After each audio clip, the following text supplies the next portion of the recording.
Vamos começar agora a falar um pouco sobre as fases de compilação de um programa em C. Como que funciona aquele programa que eu digito, que eu estou vendo na minha tela, no arquivo .c, como funciona esse programa após eu apertar para executar, na hora que ele é mostrado na tela? O que que acontece entre o botão de execução e a saída na tela, né, que eu vejo a saída do meu programa? Esse processo chama compilação.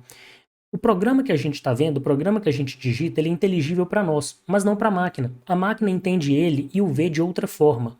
Esse processo de transformar aquele código que a gente digitou em zeros e uns é chamado de compilação.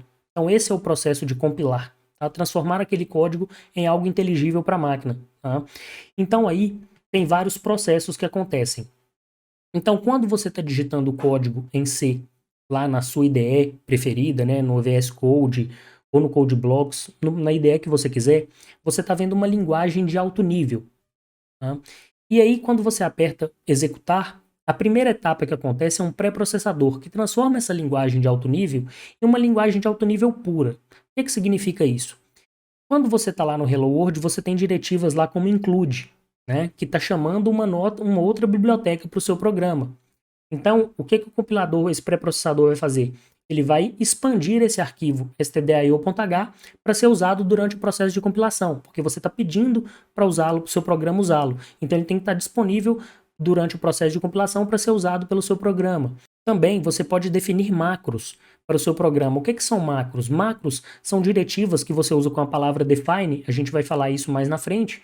Você pode criar regras que vão ser usadas globalmente no programa, como por exemplo, você pode criar uma macro para soma, para fazer soma de dois números, você pode criar uma macro para mudar o funcionamento de um operador, ou para mudar como você quer chamar um operador.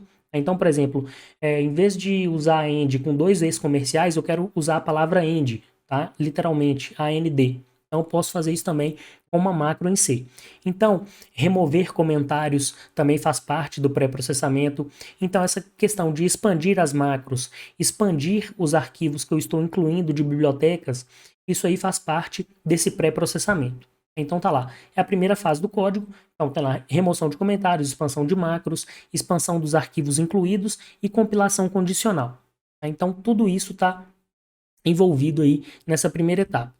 Depois que eu chego na linguagem de alto nível pura, o compilador, aí tem um compilador, ele vai pegar, né, nessa primeira etapa, ele vai pegar e vai transformar essa linguagem de alto nível pura em código assembly, ou seja, código de máquina, código de plataforma. E aí esse código assembly, tá, a gente pode dizer também que ele converte, né, o código pré-processado em código assembly. Esse código assembly é o código que varia de máquina para máquina, tá, de sistema operacional, de hardware para hardware. Cada plataforma ele tem um código assembly diferente. Então é isso que o compilador faz. Ele converte o código de linguagem de alto nível pura para código de máquina. E aí esse código de assembly code, né, que a gente chama de código objeto, ele vai ser transformado pelo assembler, né, pelo montador. Ele vai montar. E aí o loader, né, ele vai pegar o assembler, vai gerar um código objeto, e o loader, que é um dos componentes desse processo de compilação, esse código objeto, ele não vai ficar simplesmente num espaço contíguo de memória, um espaço contínuo. Ele pode ser colocado em várias partes da memória do computador. Então o loader, ele pega o código de máquina que agora pode ser realocado, né, realocável, colocado em diversas partes da memória. Ele faz o gerenciamento dos endereços, de onde está o meu programa.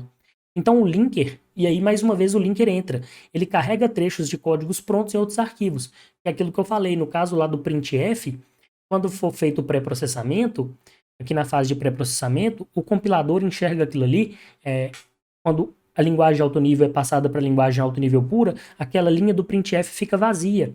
Onde que aquele printf vai? Ele vai estar lá no stdio.h, no arquivo stdio.h, lá no printf. Então, aí o linker pega e na hora de fazer a montagem do código, na hora de executar tudo, ele vai pegar e vai colocar aquele printf ali. Ele vai linkar aquele printf para o arquivo correto. Então, o assembler pega esse código assembly, transforma ele em código de máquina realocável, ou seja, que pode ser colocado em vários pontos da memória. O loader vai se encarregar de fazer esse gerenciamento dos endereços de memória, e o linker vai poder fazer esse link de pegar partes do meu código que estão em outros locais da memória e fazer essa construção e fazer essa junção, no caso lá do printf. né, que a gente viu que o printf lá ele vai ficar num outro arquivo, no arquivo stdio.h, e ele vai ser linkado com o nosso código, né?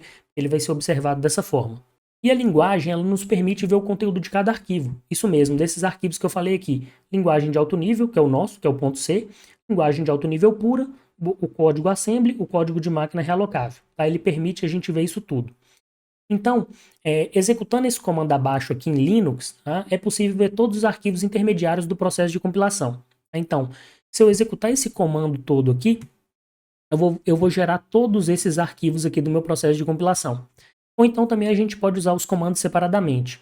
Então, se eu fizer isso aqui, ó, gcc -e maiúsculo, o arquivo que eu estou trabalhando maior, tá?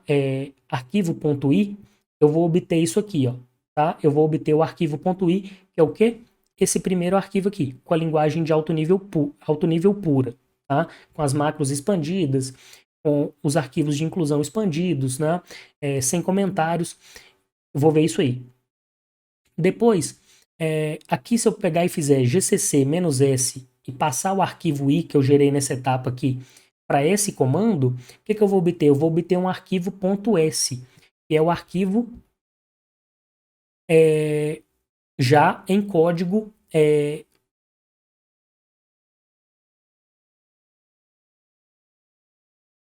Então, o que está acontecendo aqui? Então, a linguagem ela permite que nós podemos ver o conteúdo de cada arquivo. Então, executando o comando abaixo, né, esse comando que está aqui destacado em amarelo, eu posso ver todos os arquivos que a gente viu aqui, né? Desde o arquivo de linguagem de alto nível pura, linguagem de alto nível, código assembly, o código de máquina relocável, eu posso ver todos os arquivos que são gerados no meu processo de compilação utilizando esse comando aqui em Linux. Tá? Então, esse comando aqui em Linux, ele vai me mostrar todos os arquivos. Ou a gente pode também usar esses arquivos separadamente. Então, se eu usar esse comando aqui, esse cifrão gcc -e arquivo.c, símbolo de maior arquivo.i, eu gero o arquivo de código de linguagem de alto nível aqui pura, tá? Então, o primeiro arquivo lá é o meu .c, eu vou gerar esse arquivo de linguagem de alto nível pura. Se eu pegar esse linguagem de alto nível pura e fizer cifrão gcc -s e passando como parâmetro aqui para ele o arquivo gerado na fase anterior, eu vou obter esse arquivo .s, que é o meu arquivo de código aqui, o código assembly, tá? O meu primeiro código assembly. Se eu pegar esse código assembly e passar ele aqui para o meu, né, para minha linha de comando com esse, né, com cifrão gcc -c arquivo.s, o que eu vou obter aqui? Eu vou obter um arquivo .o, que já aí é código de máquina realocável, né, a última etapa do meu processo de compilação, que é o código de máquina realocável. E aí, por fim, gcc-o file.o, passando o meu código objeto, eu gero o meu arquivo executável, né, o a.out, que é o arquivo que eu vou conseguir executar.